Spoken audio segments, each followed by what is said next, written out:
Hello, in today's video, I would like to introduce the Galeria Sand Texture Gel, which, in my opinion, is the best texture paste base. Let's check it out. For this experiment, we will use three basic colors: black, brown, and gray. This sand gel mixes well with all acrylic base products, which means that it's perfect for acrylic paints. I'm using these Crafter's Choice paints just because I have them on hand. I will mix those paints in 3 plastic containers that I made out of plastic cups. For the test pieces, I will use those wooden bases.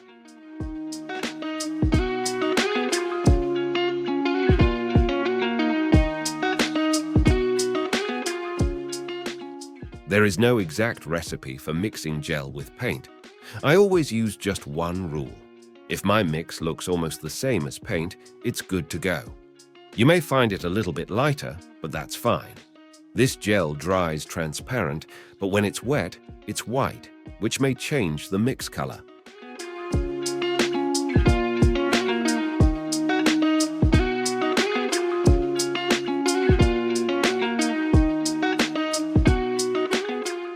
Let's start putting our mix on the bases. For this task, I will use an old brush.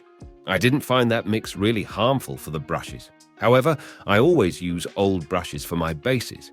The application is the tricky part. Always make sure to apply the paste thicker rather than thinner, as you may end up with patches without texture at all. This paste shrinks a bit when it's drying, so always be a little more generous when applying it. This mix is really easy to shape if you use the right tool. For example, you may create a nice flat surface using a spatula or a brush like mine to give it a more organic shape. You may also experiment with different tools. The only one that I found unsuitable was a sponge.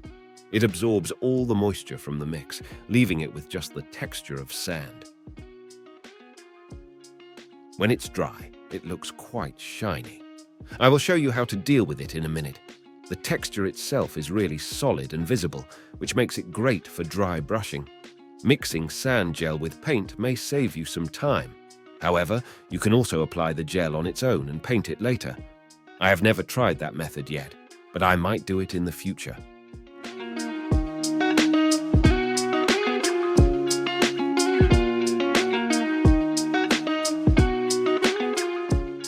Now it's time to get rid of that shiny effect.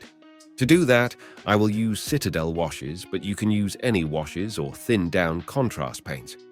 For our experiment, I will use Nuln Oil and Agrax Earthshade, and for an extra matte effect, I will use Lamian Medium.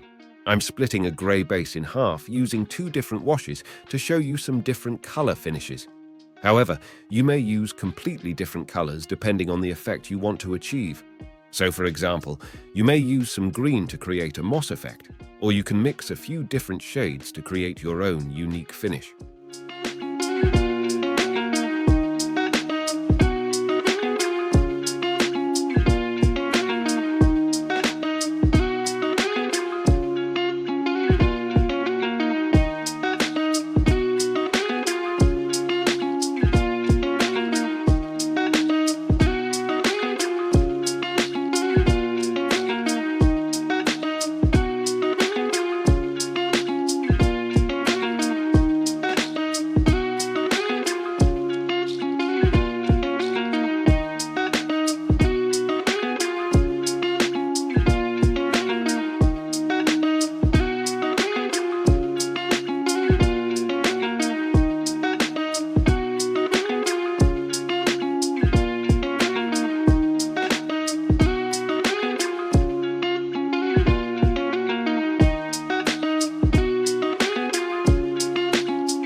The bases are now entirely dry, and the final effect can be seen.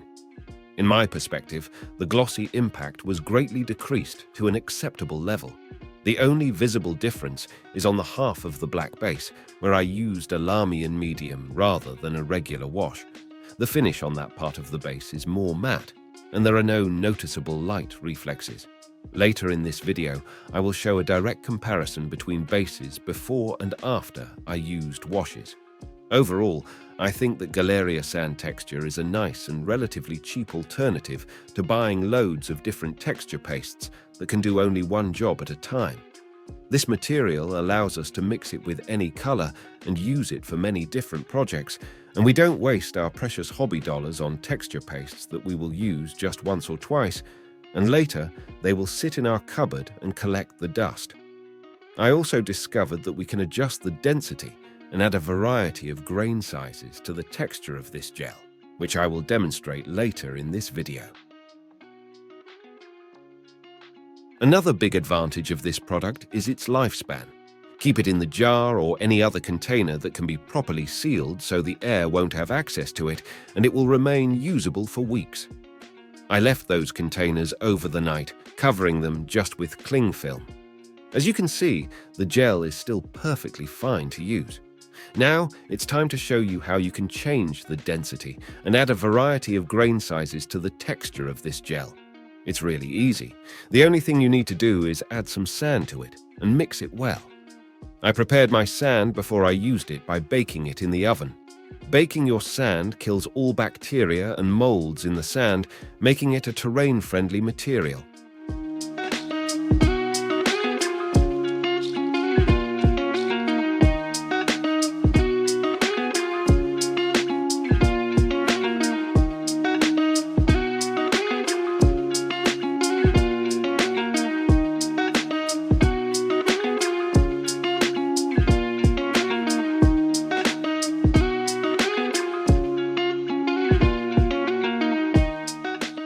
I prepared another set of bases and followed all the previous steps.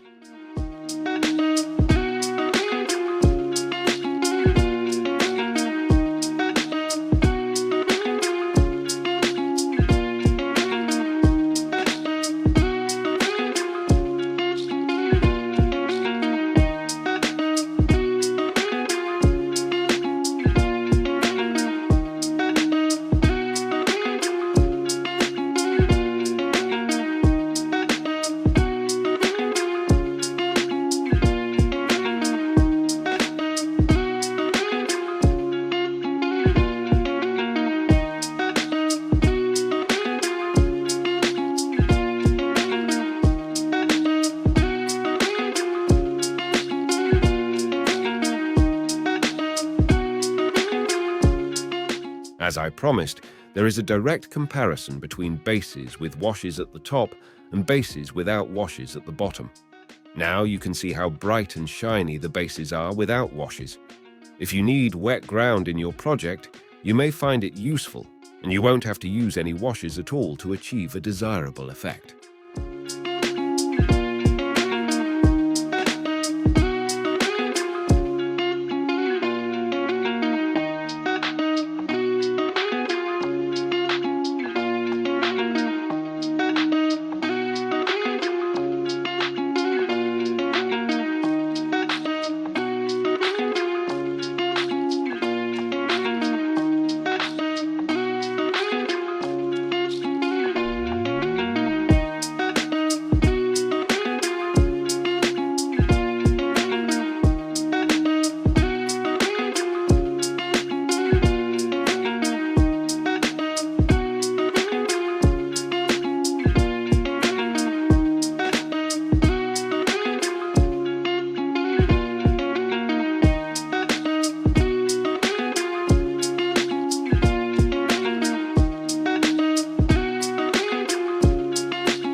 Now it's time for a final review. Top row bases are the first ones with just a sand gel on them. The bottom ones are the ones with adjustments to the density and a variety of grain sizes by adding sand to the mix. I would also like to show you what the mix with sand looks like on the finished models and terrain pieces, so please stay with me and watch this video to the end. If you enjoyed this video, please consider liking it and subscribing to my channel. That will help me deliver more content like this to you in the future. See you next time.